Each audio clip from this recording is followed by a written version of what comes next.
Hello, everybody, and welcome to the show. I'm excited today. We've got a big show today. We actually have, now listen, for all you guys that know, Charity Lynch, National Committee woman for Oklahoma, for the GOP, is, I frequently say the only honest member of the GOP. And she says that there's others, right? So we brought on, a couple others from around the country. And I admit, we found like 3 or 4 honest GOP members around the country. And we're going to bring on another one today, our new friend Amy Kramer from Georgia. But I got to tell you, I was skeptical. I said, well, you're going to tell me we got someone from the GOP from Georgia that's actually honest? Yeah, no, I guess we'll find out. Now, no, we do. Amy's a good egg, and we'll be talking about that. But we're going to talk about some interesting stuff. We have to retake the GOP, right? The GOP has to quit being Republican and start being MAGA, because MAGA is the base of the Republican Party. MAGA has resoundingly made its presence known. And there's no question that the people who support the Republican Party are MAGA, and MAGA is the Republican Party. So we want to make America great again. We want to make America healthy again. We want to do a bunch of different things, but it's not being done. Meanwhile, we have to talk about how we can start getting proper support, because look at what's going on. We just had the FDA just agreed to fast track an saRNA vaccine. This is one of the most dangerous things on the planet. saRNA is self-amplifying RNA tech, just like mRNA, but worse, right? Worse. This stuff actually reproduces. It recreates itself. So it's like putting mRNA in your body that then makes more of itself. It's horrific. And yet we're going to fast track it. We've got to get Bobby the support so he can do what he needs to do. Because right now, Pierce's hands are pretty tied. We've got to make sure that we're integrating the MAHA stuff across the board, right? So speaking of Georgia just passed a bill to grant immunity, like vaccine immunity, to these chemical pesticide makers, right? These are people who are making poisons that are akin to the worst stuff out there. I mean, glyphosate of all things. Bayer Pharmaceuticals is running around the country buying off state legislatures to try and get them to pass immunity bills so that they can pass this poison onto your kids and their families and give everybody cancer, because that's what glyphosate does, right? We have them on record in courtrooms where they've demonstrated these guys have manipulated studies, they've lied about it, they've failed to disclose risk to consumers. This stuff is, you know what? This is kind of like selling hand grenades to elementary school kids and saying, "Oh, there's no safety issues here." I mean, it's just unbelievable what's occurring. The solution here is we have to retake control of the Republican Party, and it has to be grassroots control. The Republican Party decides who's getting in and who's getting out on the Republican side. They can control the primaries. They can do these things. We have to retake that party. And I keep pushing this because it's a necessary thing, but it's critical. It's critical. So we're going to talk about some of that stuff today. We got all sorts of other things. We've got some interesting thing. You know, Trump got rebuked in the Supreme Court pretty big. The ruling, regarding him to not effectuate, but to facilitate the transfer back of someone he deported was a big deal. If we can, we're going to get to that.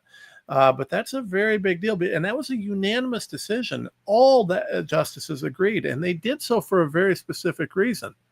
You've got to understand something. This was not an activist ruling. Okay.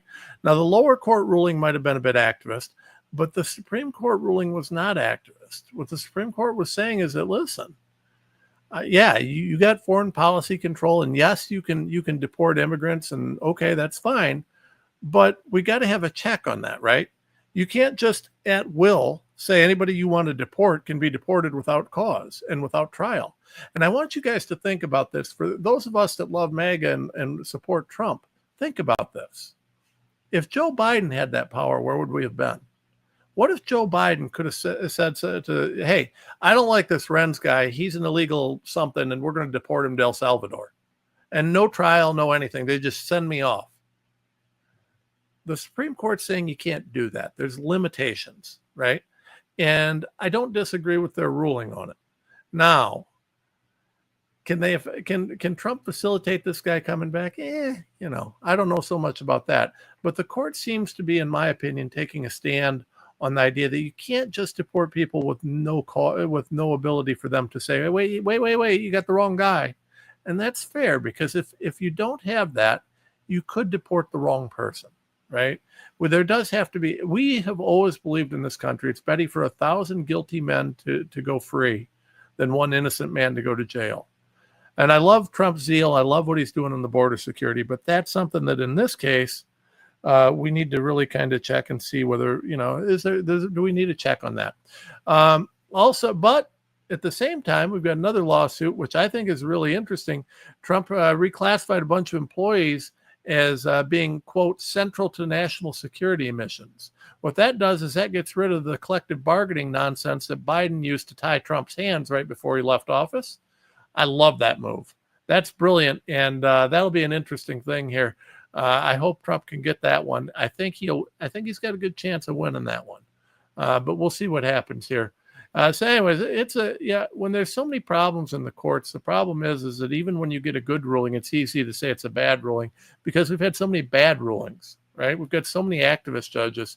So that's the thing. We got to look at all this, and we'll be here to try and kind of take us through all that and talk about all that and figure out all that as we continue on. So, before I get to the show, I want to bring on everybody and get into the depth of this stuff. But before I do, please consider supporting us. Become a monthly supporter. GiveSendGo.com/Renslaw. GiveSendGo.com/Renslaw.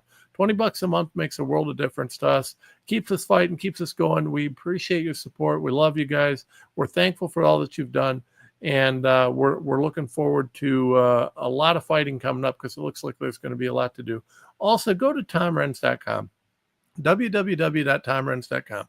Join us, support us. You can also donate there however you want to support us, but consider going to our shop.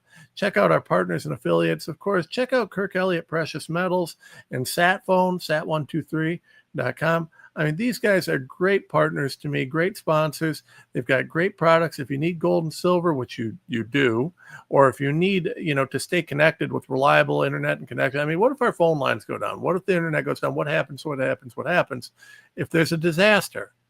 Not that we ever have any manufactured weather disasters. Of course, that's all conspiracy theory, right? Whatever's going on, make sure you've got a sat phone. Make sure you've got, some of the different solutions that they offer at Sat123 are great. I love their Faraday bags and Faraday this and Faraday that. They actually have bulletproof backpacks, which are really, really cool. I actually have my kids each have one of their bulletproof backpacks. I think that's just cool as can be. Full Kevlar. It's really cool stuff. They've got great products there. It's not just sat phones. Make sure you're checking out satphonestore.com and Kirk Elliott Precious Metals. So support us at TomRenz.com again. Okay. Without further ado, let me bring on my friend Charity Lynch and our new friend Amy Kramer. We're up to 3 honest Republicans in the country. Charity, are there 4? Are we going to find a 4th? Yeah, I'm bringing more. I'm telling you, there's more. There is. Because this is a movement across the country of the patriots taking back the party. That's what's happening.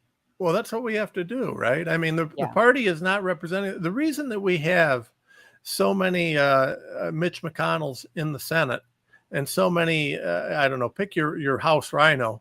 But the reason we have so many of them is because the Republican Party's been lost. The Republican Party backs whoever is going to win with an R by their name. And it doesn't matter whether they're actually MAGA. It doesn't matter whether they're freedom loving. It doesn't matter whether they're conservative. They just care. And the Democrats have figured that out. So now the Democrats run people as Republicans, even when they're not. And, our party unwittingly just says, vote for them. Right? Well, because so many, and it's not every Republican, but there are so many, especially the ones at the top, that just wanted a social club. They wanted to be able, they will even tell you, look, just get Republicans elected. Don't worry about the issues and raise money. Those are your jobs. And I got to tell you, those are not our jobs. No. That is a very small portion of what we do. But I'm actually, I'm running for chair. We talked about this last week. I do know that. I'm supporting you for chair. Yes, I appreciate that. So they're accusing me of destabilizing the party. Oh, my goodness. We can't have that. We're destabilizing the social class, and they know it. And that is intentional. but the party will be stronger because the patriots are in charge, and the patriots are taking it back and saying, we want the R to mean something.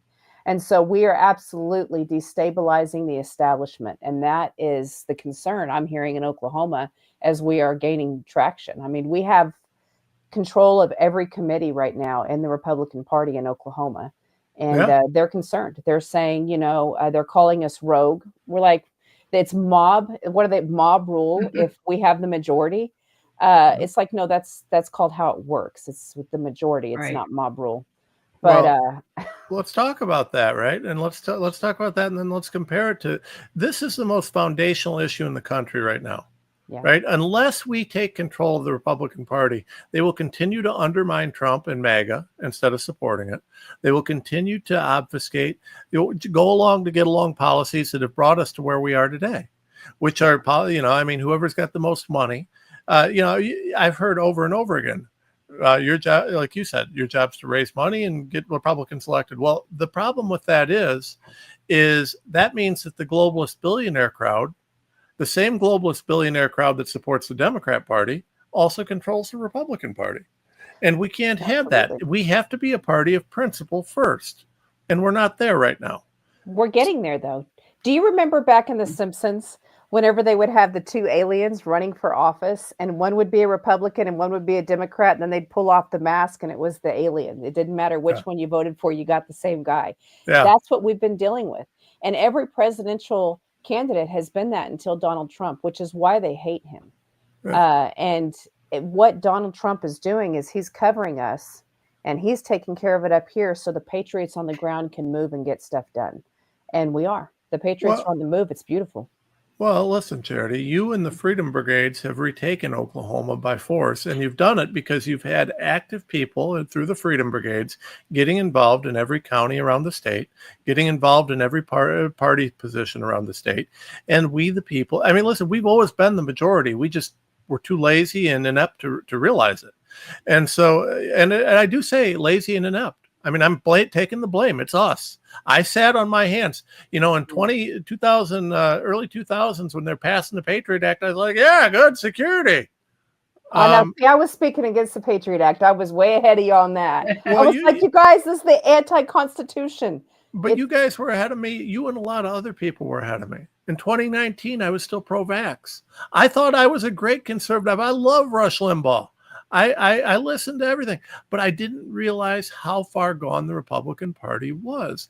And let's compare and contrast, right? So for the last however many years, you, Charity, have been running around the state of Oklahoma to every county out there, every board meeting out there, every this, every that, building the Freedom Brigades and getting people involved. And you guys are about to retake it. And guys like crooked Senator Langford are about to find out what it means to be a dodo. What I mean by that is extinct.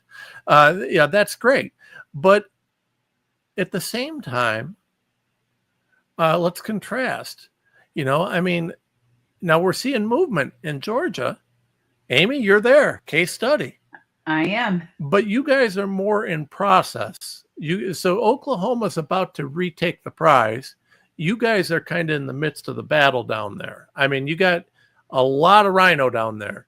And you're there, which is a testament to the fact that we, the people, are sick of it. But we're not fully there yet. So tell us a little bit about where you see us in that process of retaking Georgia to make the Republican Party actually represent the people instead of the Democrat globalist billionaires. So thanks for having me on, Tom and Charity. I'm so honored to be here with you, my partner in crime at the RNC. There are a number of us, and I'm glad that Tom is going to have them on. Just to give you a little bit of background, because it's relevant to where things are in Georgia. I'm a former Delta flight attendant. And in 2009, I got involved through Twitter, connected with 22 other people, and we started the modern day Tea Party movement. So I'm one of the founders of the modern day Tea Party movement. Did Delta fire you when they found out? I had left Delta at that point, but so I, after the Tea Party movement started, we started Tea Party Patriots in my kitchen. I left Tea Party Patriots and I joined Tea Party Express and became chairwoman of Tea Party Express. And we were the organization that went across the country on the buses getting involved in Senate and congressional races, because it's just like with anything else. What's the definition of insanity, right? I mean, to continue to do the same thing over and over and expect different results. And the team at Tea Party Patriots wanted to do policy and legislative stuff, and that was not going to change anything. And I believe we need significant change. So we were involved in taking the gavel out of Pelosi's hand in 2010, and then in 2014 we took back the Senate. Fast forward, in 2012, I spent more time in Texas supporting Ted Cruz. I think we endorsed him at like 1 or 2% when everybody said he didn't have a chance in hell to win. And so come 2016, I had Cruz Crew, the originals, expected me to be on board with Ted Cruz, and I wasn't. I was on board with Donald Trump from the beginning. And the reason I was on board with Donald Trump from the beginning, because I felt strongly we did not need another politician in the White House. We did not need another lawyer as president. We needed somebody who understood world markets, trade, the economy, and how to get things going and moving. And so I was on board with President Trump. I'm one of the co-founders of Women for Trump, co-founded Women for America First in 2019 to help with his legislative agenda, the America First agenda. And then here I am as RNC committee woman. Now, I say all that to say to you, if you had told me even 5 years ago or 3 years ago that I would be part of the Republican Party and be on the inside, I would have told you you'd lost your freaking mind. There's no way in hell. That's just not who I've ever been. I've always been about the issues, and I've always been on the outside pushing the Republican Party to be better and for the candidates to be better. But what happened here in Georgia after the 2020 election was stolen, and it was my organization that after the 2020 election was stolen, we had the two big rallies in Washington, D.C. on November 14th and December 12th. And then on January 6th, we held the rally at the Ellipse with President Trump. I actually spoke on the stage that day before President Trump did. We never went to the Capitol. We weren't involved in what happened at the Capitol. But as you can imagine, our lives turned upside down after that, with the DOJ coming after us, sure, the J6 committee. Yes, absolutely. So here in Georgia, the elections were stolen. We know that. And when Fani Willis started her targeting, convened the special grand jury and started targeting our GOP chair and the electors, I called on our committee man and committee woman to stand up and defend the Georgia GOP and these electors, because nobody else would. And our chairman couldn't do it because he was the target. Well, they didn't do it. It was radio silence. So then, Tom, I said, you know what? I'll call the press conference as chairwoman of Women for America First. We'll hold the press conference. You come and speak and defend the Georgia GOP and these electors. Still radio silence. So then I wrote an op-ed. I think it was titled something like, Democrats bring Fight Club to Georgia and Republicans are MIA. Again, radio silence. And I not only called out the committee woman and committee man, but I also called out Ronna McDaniel by name in that op-ed. Still nothing. And that's when I said, you know what? I'm going to run against our committee woman, because we need warriors. The enemy is at the gate, and half these people don't even know who the enemy is and what's about to happen. Right. So I decided to run. I got in at the last minute, and it was hell. The attacks coming. I mean, it was literally 30 days. The attacks coming from the establishment, from the people in the party. The chair endorsed her. He refused to give me the delegate list for 11 days. But I was fighting for something I believed in. And the day of the convention, I won. And here I am. It hasn't even been a year yet. But I say all that to say to you, it's very important, because I knew Georgia was corrupt, and I knew Georgia has been corrupt and controlled by the Good Old Boy Network. Everybody talks about it, that Georgia's controlled by the Good Old Boy Network.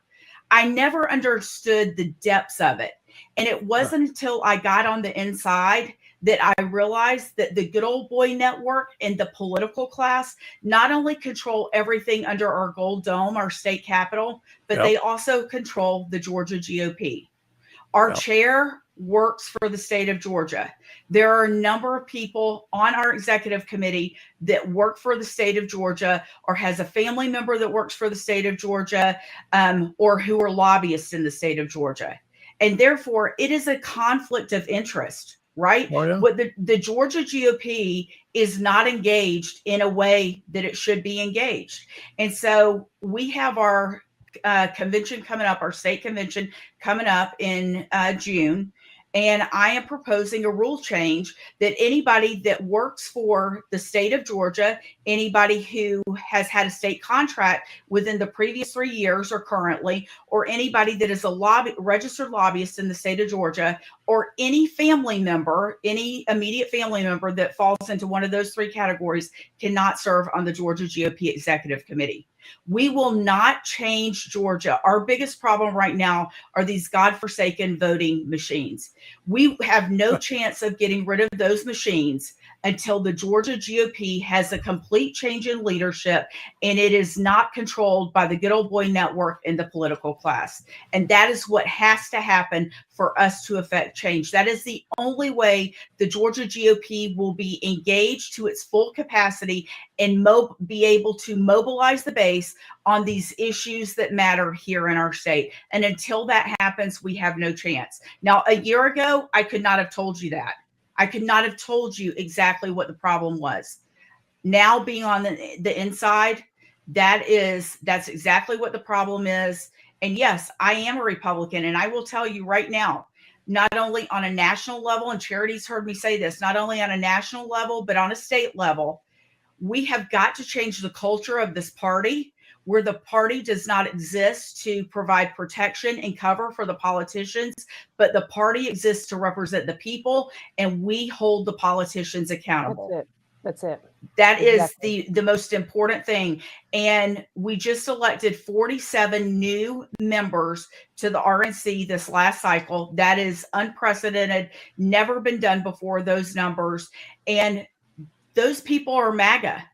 I mean, they want change. They're in the vein of Donald Trump and want change and want America first. Everything we should be doing should be America first. You know, some people would say there aren't America first people in the RNC. I think everybody in the RNC is America first, but I think that in the RNC, it's a matter of procedure and process, because what we know is Washington likes control and they don't like change. And so that's where the battle really is. If you're not America first and you're at the RNC, I mean, you should not be part of the RNC. You shouldn't even 100%. Be in the country. Right. But I do think that our battle at the RNC is on process and procedure, how things work. For example, we cannot submit a resolution except, you know, if we have a meeting, and we have those meetings, what, Charity, 3 times a year? Or no, it's only twice a year resolutions, because our spring is just going to be training. There'll be no resolutions in May when we meet. Yes. And so, like, Tom, that kind of thing. And I've been told that, you know, people want to get rid of resolutions. They don't. Well, resolutions that's the way that the people have their voice heard. That is the voice of the grassroots. And so when there are things going on, and we need to support our president, support his policy, support his cabinet, whatever, we need to be able to pass resolutions and do it in a timely manner, so that, you know, you're not 6 months down the road before the next opportunity to pass a resolution. So that's kind of what I'm talking about. That's an example of what I'm talking about when I'm talking about policy and process, or not policy, the process and procedure, how things work. That's the kind of thing that I'm talking about. And it's going to be a battle. It will be a battle. But we need to get the party working for the people and not here just to serve and provide protection and cover for the politicians. And that's at a state level as well as at a national level. Well, I think what you're saying is absolutely wonderful and brilliant and accurate. I mean, it's absolutely indisputable. So, you know, here's the question: how do we do that? And by the way, Amy, I want to come down in Georgia and help you. You know, as you guys get down there, if you want to bring me down and have me help you guys, you know, you're getting ready for your convention. You want me to come to your convention. You want me to help you in any way, shape, or form. However I can do it, I'm in. I mean, we and remind me, we'll talk off air. I texted Charity to introduce us via text, because what I'd like to do is have a conversation. We got some contacts down there as well, probably people you already know, but we can work down there and really kind of see what we can do about pushing this. What we need to do is replicate what we're doing, what Charity's done in Oklahoma, all over the country, in whatever way that works. But we have to work with the party to get it to change, right? We can't change it by one of the things that we tend to do as grassroots, as just regular people, is we get pissed. Right. We're like, you guys are a bunch of crooks. I want nothing to do with you. Right. And you got to change it. And the problem is that will never work. It's only going to change if we do it. We have to get involved. We can't stand outside and say, you got to change it. They're going to change it. They're self-interested. Unless you do what you ladies are doing, unless you get involved directly and change it from within, it does not change. This is local action, national impact at its finest, as General Flynn said, right? So, but we have to keep developing this. Now we've got, Arizona, we've got, Pennsylvania's got some great people. We've got Georgia, obviously. We've got Oklahoma. There's great people in a bunch of different states. Missouri has some good people, but we've got to get them working together in a way that's conducive to facilitating change, which means getting on the inside, fighting through the process, changing the process, and winning, because that's how we do it. There is no systemic change unless we retake control of that party. So I love that. Now tell me, in Georgia, so let's look at this. So Charity, because of her work, we start out and we get, as a huge coup for her to beat out, what I can't remember the sellout. Pam Pollard, Proxy Pam. Yeah, Proxy Pam. Beating Proxy Pam was a huge deal, and her win there was huge. And now, we want to see her win and become the state chair for the GOP. And at that point, we should have like a full sweep and actually have a fully GOP state that is actually MAGA. I mean, that's unbelievable, right? Now, you guys, we've got you. I'm sure you've got some people on some committees and some people in some areas that are 100% your side. But we've got to keep pushing that, right? So we've got to keep expanding. Actually, Tom, I'm going to blow your mind when I tell you this. Please. But we do not. There's actually two people. There's Senator Colton Moore, and you may have heard about him. He was arrested. The House Speaker had him arrested back in January when he was going into a joint session in the Georgia chamber. He's the only one that stood up against Fani Willis. And then there's Charlize Byrd, who is a rep here in our house. But other than that, no one is aligned with the grassroots. They don't listen. That is what really brought my attention to How about within the party? Well, within the party, yes, there are some people within there. Listen, the grassroots is very strong in Georgia, but the problem is the legislature is beholden to Brian Kemp. Brian Kemp, after 2020, Brian Kemp came to the Georgia GOP convention that summer and was booed off the stage. After he was booed off the stage, he said, the Georgia GOP has, there's no need for the Georgia GOP anymore. The political climate has changed and they're obsolete, I'm paraphrasing, whatever. So he goes and starts his own, quote, Republican coalition. And what he's been trying to do is they have been trying to go into certain counties and form a group that runs parallel to the Georgia GOP, to the county GOP, and they're trying to take over at that level. At the same time that this is going on, he had the Georgia legislature write and pass legislation that has created this fund where he can raise unlimited amounts of money from anywhere, and we don't know where the money's coming from. And so what he has done, I've never seen a legislature, and I've worked in 49 of 50 states, I've never seen a legislature completely immune to the people. And in Georgia it is. And it is because they do not care what the people, their constituents, think. They only care what Brian Kemp thinks because he is the one line in their pockets. And so we don't have a good there is a Freedom Caucus that the National Freedom Caucus has started, but there are very few in it. And at the end of the day, they're isolated, put over to the side. And so one of the biggest problems in Georgia is we haven't had a lot of victories.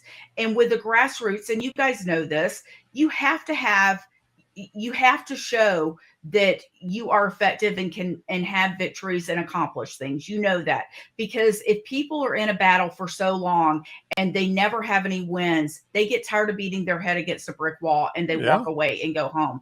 And we have lost so many people because of that. We have got to figure out how to get some small wins. We've got to get the Georgia GOP working for the people. And that's when I think we will be able to change the dynamics of the Georgia legislature, where we can actually have some wins there, if that makes sense. It's complicated, but I'm just giving you the lay of the land. No, it makes total sense. And that's critical. We've got to know what we're fighting. Right. So you and I have only had conversations about the RNC and how we're going to form our coalition and do all that. We need to have this conversation about the state, because I know how to organize the grassroots and I can help you. Let's have that conversation offline, because you and I both have our enemies watching right now too, right? Oh, yeah. But you know what? This is the thing about me. I'll say it behind the scenes and I'll say it publicly. I have nothing to hide. Yes, sure. I am about the party, and I do believe that we need to protect our brand, because the Democrats took us right up to the edge where we almost turned into a Democrat Marxist socialist country, and Donald Trump and the Republicans stopped that. Yeah. Donald Trump's not going to be at the top of the ticket the next time. And you could even take it as far as saying that Donald Trump and Republicans, save the world, because if America falls, so does Western civilization. So I'm here because I'm fighting for this party, our brand. But more than that, the most important thing is my country, right? Absolutely. My country is everything. And so I am a firm believer that you cannot call anybody else out if you're not willing to call your own out. 100%. And so we've got to clean up our own house before we can go clean up anything else. That's right. Let's talk strategy afterwards, because I don't think that's what I protect is the strategy. But right. So Western civilization doesn't just fall; the entire world falls. Yes, we are the last stop for everybody. Right. I've got a meeting afterwards. But when we get done with this show, I got to do that. But I'd like to talk with you both. Because there's got to be some things that can be done. One of the interesting things that we see here is, that I was not aware of that law, and that explains why Kemp has been so powerful. I've wondered what the trip was, what he had going on to do that. But it's the globalist dollars, and that's always the trick, because the sellouts in the party, once they get elected, that's all that matters to them. It's getting reelected. So, but this is the thing, though, that we the people can fix that, right? We the people are the keys, and having them involved at the local level, getting some key people elected, making sure that they've got rock solid support in their communities, that's going to make a world of difference. So, this is something that's critical. But you are the national committee woman for the state GOP, right? So, at the end of the day, there is a desire and an interest in making sure that the party is realigned under grassroots leadership. Right. You wouldn't have won that race. I'm sure that was a hell of a race. I'm guessing Kemp didn't want you to win it. Yes, it was a hell of a race. And when they announced that I won, there were audible gasps in the audience. But this is the thing. Why don't they like me? They don't like me. I like you. Because, thank you, Tom, and I like you, and you too, Charity. But the political class here and the power brokers within the Georgia GOP do not like me because I'm not part of their club. And the worst part is I don't want to be part of their club. Right. I didn't come to this to be, to join a country club. When I go on vacation, I want to go with my family. Like, I don't need to I'm not here just to make friends, to give me, a place to fit in society. I'm here to clean up our state and to clean up our country. And that's what I'm here for. If I wanted to be, in their club, then they could control me, right? but I don't want to be in their club, and therefore they can't control me, and that's why they hate me. But it's okay. I've been hated by everybody, and I'm not going to stop. I was elected. I have a constituency that I answer to, and it would be much easier to walk away, but I'm not a quitter. I am a fighter. They elected me to fight for them, and I will not back down, and I will not walk away. And I plan on serving every moment of this 4-year term. And if they try and remove me, which they've already talked about, if they try and remove me, then so be it. I'll go down fighting, but I will not walk away, and I will not, cower to them. Absolutely not. So the Republican Party of Georgia, it's safe to say they feel insulated. They can do anything they want with Trump as long as they've got Kemp's globalist money. That seems like a bit of an issue to the MAGA universe, doesn't it? Oh, it is 100%. 100%. But what they do is they say, oh, we're all Trump, we're all Trump, we're all Trump. But really, they're playing by Kemp's rules. Yeah. Kemp's the one in control, right? Yeah. I'm not saying that. Are you suggesting there's politicians that are lying? I don't believe it. Yeah, right. But I'm not saying they're opposed to President Trump and what he's doing. Don't get me wrong, but they march to Kemp's drum. Yeah. That's and Kemp's drum is the drum of the globalists. They will support what the globalists support. One of the things that people don't understand is the money's all coming from the billionaire globalists. Right. All of it, Democrat and Republican. There is no independent money because there is no middle class anymore. There is no robust middle class in this country where we, the people, can donate to whichever party we want, and we, the people, collectively have more money than the billionaires at top. Right now, a vast majority of the world's wealth is controlled by a few, and that means that they control everything about it, right? So, one of the things that people don't understand is that the difference, and consider this, I would like you both to consider this strategically. The difference in the wealth gap between those at the top and the rest of us is now so vast that those at the top can make the rest of us wealthy, but still far below what they have and still have total control. So, for example, you leave Congress, and if you've done the bidding of the billionaires, you're a multimillionaire. How many Congress people go in there, make $200,000 a year, and leave after a few years worth $20 million or more? But here's the problem: $20 million or more to a guy like me means living the good life. Right. But if you got $20 million and you go and piss off George Soros, you'll have nothing the next day, and you'll be grateful for it, because he's got so much more and such vast power and such control that he is still there. So there is no accountability for the people at the top. And so one of the things that I would suggest that you kind of consider strategically is, remember, if we want to regain control of the Republican Party, we've got to be able to find a way to negate that gap. Because when Kemp has globalist money there backing him, that globalist money extends not just as cash, but also as influence. Remember, the globalists control the media. They control the narrative. They control everything. Now, one of the game changers that's occurring right now is, the more, I'm not going to say free speech, but the more free speech that we have, or the greater free speech that we have online. Now, if we truly had free speech that was uncensored and it wasn't controlled by an algorithm that limits your reach if you say the wrong thing, then we'd really have something. But I'll take what we can get right now, because even with this more limited form of free speech that we're enjoying right now, it's having a huge impact. So, we've got to take the tools that we have, not worry about the tools that we don't. We've got to put them together strategically, and then we've got to find ways to negate that wealth gap. If we start doing that effectively, that's how we regain control. But it all starts, honestly, through the most valuable communication tools we have, which are, hey, I'm going to come to the church and talk to you guys this weekend. Hey, let's have a community meeting at this or a community meeting at that. Right. Do you guys have any sort of,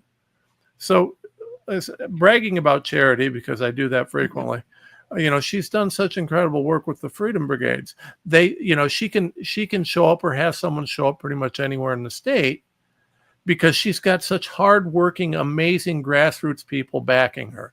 And they're heroes, every one of them. Charity, not to take away from anything she's done, but she gets to sit there at the top of that heap because of all, much like me, right? So like, people say, well, the work the work I did was only possible because of the giants whose shoulders I stood upon. That's right? Same thing for any of us, right? But we've got to develop that. Do you guys have in Georgia any sort of a grassroots movement push, anything that's really kind of coming together and coalescing where people could unify to really push for a change? So we are organized here in Georgia. We definitely are. And what it's been organized around, honestly, is getting rid of those machines. It's all election integrity, and it is spread out from that.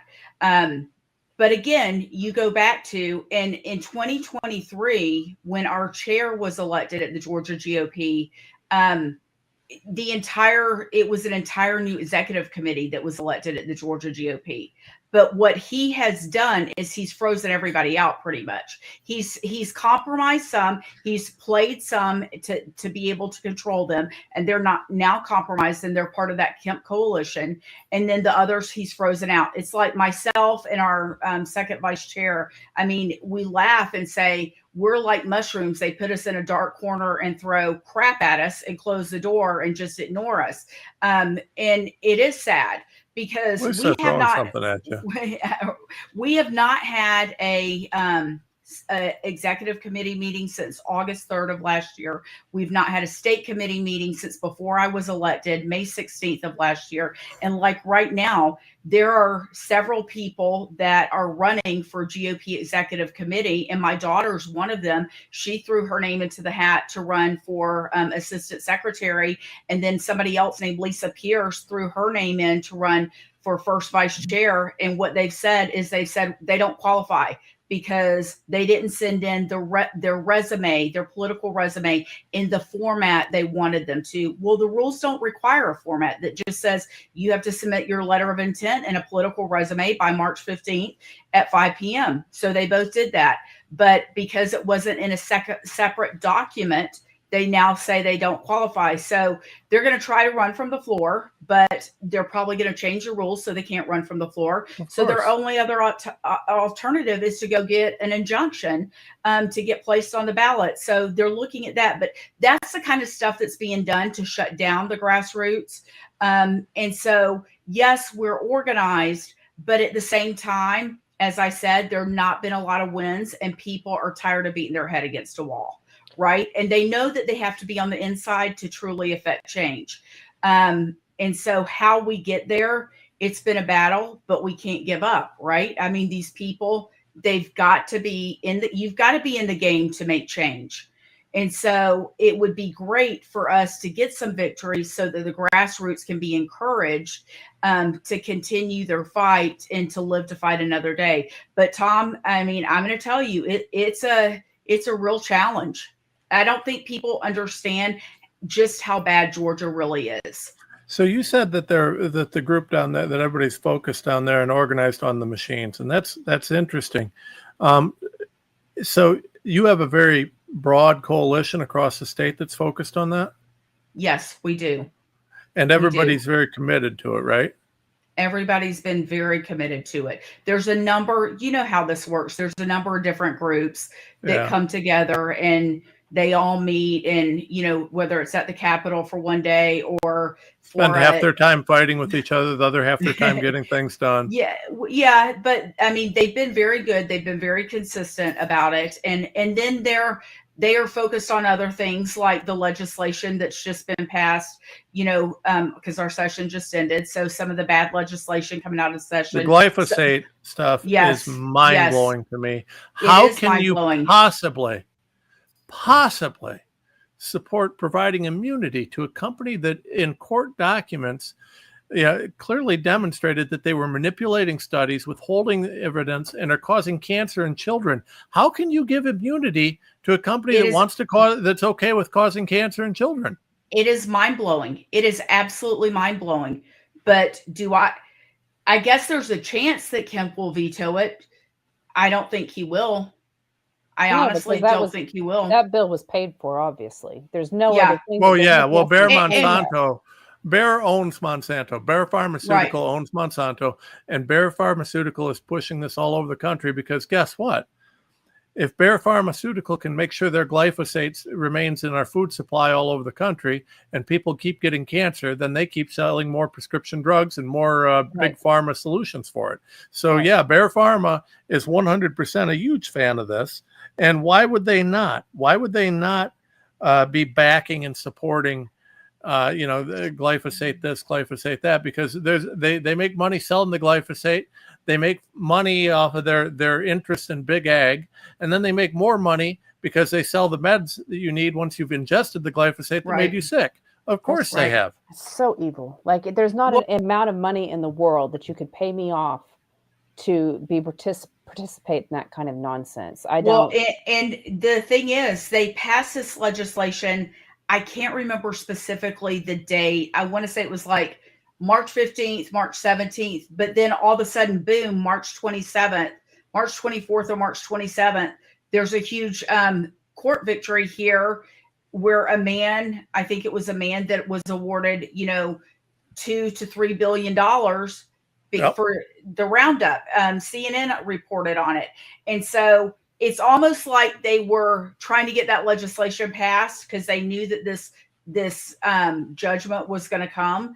Yeah. And that's not the first one. I mean, from my understanding, I think there's been in excess of $10 billion of judgments against Monsanto for the Roundup, the glyphosate.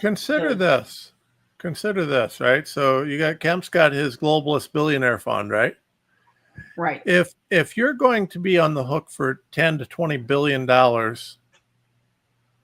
if liability continues, that means that if you spend $5 billion buying off state level politicians, you're saving a lot of money, aren't you? Right. Exactly. So that's what's going on here. That's how this is working. That's how Bayer Pharmaceutical is looking at this, because and they're doing it state by state. I mean, yes, they are. 100%. Yeah. Now, luckily, we've had a few states that have told them to pound sand, but we've had a couple of states that want to sell out. I mean, it's just mind blowing. Georgia, and it's interesting because I work with GWF, Global Wellness Forum, and we're fighting this in a lot of places and fighting a bunch of different things like that. But it has been the Georgia push is a case study on how the corruption works. But now that I understand this, I got to look into this thing with Kemp, because that is really a shocking thing. There's got to be some law somewhere that facilitates this kind of corruption. It's interesting to know that you guys actually passed a law to facilitate corruption in the state. And listen, I'm not an attorney. I don't play one on TV, but a number of attorneys here in Georgia who are frustrated with Kemp themselves have said he's one of the most powerful governors in the country. And in order to change that, you would have to change the Georgia state constitution, which is no small task. But, we need to do something, because the people do not have a voice here. We absolutely do not have a voice. You would think that this pesticide legislation would have been easy for us to shut down, right? But no. I mean, just in Cobb County, which is one of the biggest counties, it's the third most populous county in the state, and one of the most important ones when you're looking at national politics and presidential elections. I live in Cobb County. I've pretty much lived here my entire life, but our former Cobb County chair, I mean, before you know it, here she is. She's been persuaded by the powers that be at the Georgia Dome, that this is not such a bad thing. And I mean, I can point you right to the video where, the post on Facebook where she's trying to convince people that it wasn't such a bad thing. And it's like, that's when I talk about he has gone in and some of these people are now compromised. She's one of the ones I'm talking about. So are they going to boot her out now? Are you guys going to replace her? Oh no. So she's running. She was term limited. So she just left as Cobb County chair, but now she's running for first vice chair of the Georgia GOP. And that's what the executive committee, the chairman, has done, is block the grassroots candidate running against her, saying she doesn't qualify because her resume was not sent in the proper, format. He's making up rules. because that's not in your he's rules. You're just making it up. What he's trying to do is he's trying to clear the slate. He's trying to give each of these people he wants, a clean slate, so they have pretty much nobody to run against. Yeah, and it's dirty politics. Charity knows a little bit about when that. you say that, because that's what we deal with now. So he was actually one of the best senators we've ever had, but he has been the worst chairman worst leader of any organization I've ever seen. He's not successfully pulled off anything. And but that's what he does, is he changes rules. He makes them up like there's something written down. And it's interesting, we haven't had a state committee meeting since June of last year. And that was because the vice chair. That's what they do, because the grassroots have control. And so they just don't allow you to do business. They don't call meetings. The only reason the budget committee has met is because the budget committee members got together and they insisted on it. But it's the same playbook they all have. They change the rules. They just don't allow you to meet to be able to get business done. Well, let me tell you how bad it is here. Our treasurer there are 6 bank accounts. Our treasurer does not have access to the bank accounts. She was elected in 2023. She's been asking for access to the bank accounts because she's responsible. Our rules say that the treasurer should be the custodian of the bank accounts and responsible for all deposits. She has never had access to the bank accounts. She does not have online access. She has never seen a bank statement. She has asked for it over. She has asked for it over and over. There's a credit card for the Georgia GOP that the chair has, the one card, and his staffer has the other card. She has never seen a statement for that credit card. All she will see is line items, payments, like to Synovus Bank for $20,000 or whatever. She's never seen a statement. So she's never seen the bank statement. She's never seen the credit card statement. She does not have access to the accounts to see what's in the accounts or anything. And she's pushed and pushed. They refuse to give her access. And so she says to him, I need to have access to the accounts, or I am not going to sign any more FEC reports. He comes back at her and says, so what you're telling me is you haven't been doing your job for the past year and a half. He says, I'm not giving you access. We've never done it this way. To change things now would be detrimental to the Georgia GOP. You're not getting access. So, we have a treasurer. She's very upset about it. So it would be detrimental for the treasurer that the GOP elected to have access to the bank accounts. That's detrimental. Yes, that's what he told her. Why isn't she taking it? Why is this not in court? Why is this not something she's doing something about? And she's probably putting herself, I don't know this for sure. I'm not licensed in Georgia, but I'm guessing she's putting herself at legal risk.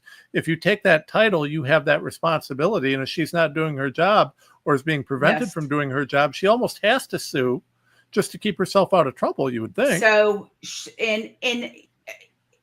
in her defense, she has never been a political person. She's like, I'm not a political person. I'm a CPA. She teaches accounting. She said, I thought I could help my party by doing the books. And I'm like, well, now you are a political person. Well, then she knows as a CPA that she has a duty. Right. You can't, as a CPA, just shirk your duty. You have an ethical obligation to do certain things. Right. And I don't know about Georgia, so I'm not providing legal advice here, but I'm just thinking out loud. She's actually, I would say she's probably putting herself at risk of liability because. And she has been told that, Tom, and I've talked to her about that too. And I'm actually trying to help her on that front. This conversation and I'm just going off what she's told me, right? I was not part of the conversation, whatever, but she has no reason to lie to me about this. But I'm very concerned about it. I told her, this cannot stand. You've got to do something about this. So she is pushing forward, and I hope that there's going to be a resolution. But at the end of the day, it should have never come to this, right? It should never be this way. And the committee should have a problem with this. But again, the committee, the majority of people, march to the beat of our chair, and that's the way it is. And they don't know, they refuse to buck the system. I want to say this too, because I'm blessed that I have worked in so many states across the country, and I've worked at every level with the RNC, the NRSC, the NRCC, the counties, all across the country. I know that this is not normal. I know that it should not be this way. And so, and now I'm in a position where I'm blessed and I'm cursed because I can't unsee what I've seen, right? And it's hard to change. It's hard to, and many of these people that are in the Georgia GOP have never lived in another state and worked for another state party or been involved with another state party. They don't know it to be any different. And so that's my message to everybody is, you know what? It can be different. It should be different. And the party should exist to represent the people. And that's the work. That's where we've got to focus our energy to get to that place where the party does represent the people. Well, I got to tell you, Amy, it is downright disheartening to hear the situation down there. But I don't think you guys are without hope. If you've got the people, you've got the power. The question is, how do you get the people to get the power and to take advantage of the power that they have and to recognize that ultimately it is always only with the consent of the governed that the government exists. And so, you know, at the end of the day, we just have to remind people that they have that and help them to figure out how to use that properly and appropriately within the law to facilitate the change that they want. And it can be done. It can absolutely be done. Charity, have you won yet? We got to wrap up here, but I need to blow y'all's mind. No, we needed this, but I mean, Charity, just a quick update because we need you to win yesterday. Have you won yet? May 3rd. So they are coming out. I get attacked nonstop, constantly. They're mad. They were never going to go easily. They were never going to go quietly. And that's okay. I think that the majority of people in the party can work together, but those that have been lying, cheating, stealing, they're really mad about it. And that's okay. I expect them to be mad. They don't want to lose power. It is. It's a social club that they have gone to great lengths to protect, and they're upset that we, the people, actually want to make it mean something. You know, they have been, the last several years, they take credit for what we do. Meanwhile, they have tried to block us constantly. Well, we were out knocking doors for Trump, and we were out making phone calls for Trump. They were hosting these conventions across the state called The Great Divide, attacking myself, the vice chair, attacking you, Tom. That's what they spent the last few weeks of the campaign doing. And then they stood up and took credit for all 77 counties voting for Trump. No, you know how I love when they attack me. While they were dividing. Yes. I kind of get a boot out of that. It makes me feel It fuels your fire, right? I mean, like, keep attacking me. I'm over the target.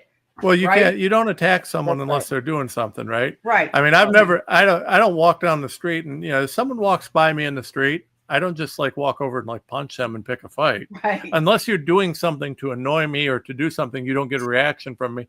So the wonderful news about that is we're apparently making an impact. So I'm very excited about that and look forward to continuing to make that impact. And, you know, I think we're really on to something with what we're doing here. If we keep supporting people like you and other people around the country, we can get some stuff done. So, you know, let's I look forward to chatting with you both off air about this and figuring out how we can help to get the great state of Georgia into the same sort of situation the great state of Oklahoma is in. And I look forward to figuring out, by the way, if you are in around, because I don't think they're accepting mail-in voting for Oklahoma state chair. No. But you can always try. I mean, you can always, you know, mail your vote in, see whether they'll do anything. But if you are in or around Oklahoma, you should definitely, I think can they vote? Can they register as Democrat and vote for you 3 times? You're hilarious. I would not tolerate that, even if it was for me. Well, hey, Tom, don't tell Charity if you do that. Tom is coming to Oklahoma in a few months. We're going to have him come and do a big celebration on our first state committee meeting. So we'll be putting that out soon. Well, and I want to say real quick before we go, any of your viewers or listeners that are from Georgia, you can find me online on Twitter, Facebook. It's Amy Kremer. It's pronounced Kramer, but it's spelled like Kremer, Kremer. Or you can go to amykremer.com and reach out to me there because I'd love to hear from you. We need your support. It's going to take everybody to make the changes that need to be made. Understand this, folks. If you want to make a difference, you have to get involved. That's right. Go get involved. Absolutely. Go to your local precinct. Get involved in your local GOP, your county level GOP. You need to start retaking every single county one at a time. If we do not do that, there is no fixing this. And understand this, if you want to get rid of the rhinos, you've got to get control of the GOP. It's the GOP that's allowing the rhinos to be there. And the only way we fix this is for we the people to get off our butts, to do what's inconvenient, and to get involved on a massive scale. Every single day, we need to ask ourselves what we're doing. We got to support people like Amy. We got to support people like Charity. You can't complain about what's going on if you aren't doing anything about it. And don't say you can't do anything. There's a million things. You don't have to be a lawyer. You don't have to be a doctor. You don't have to be a genius. You just have to be willing. So make sure you're fighting. Local action, national impact. I agree with General Flynn. Thank you guys for watching. We will be back very soon.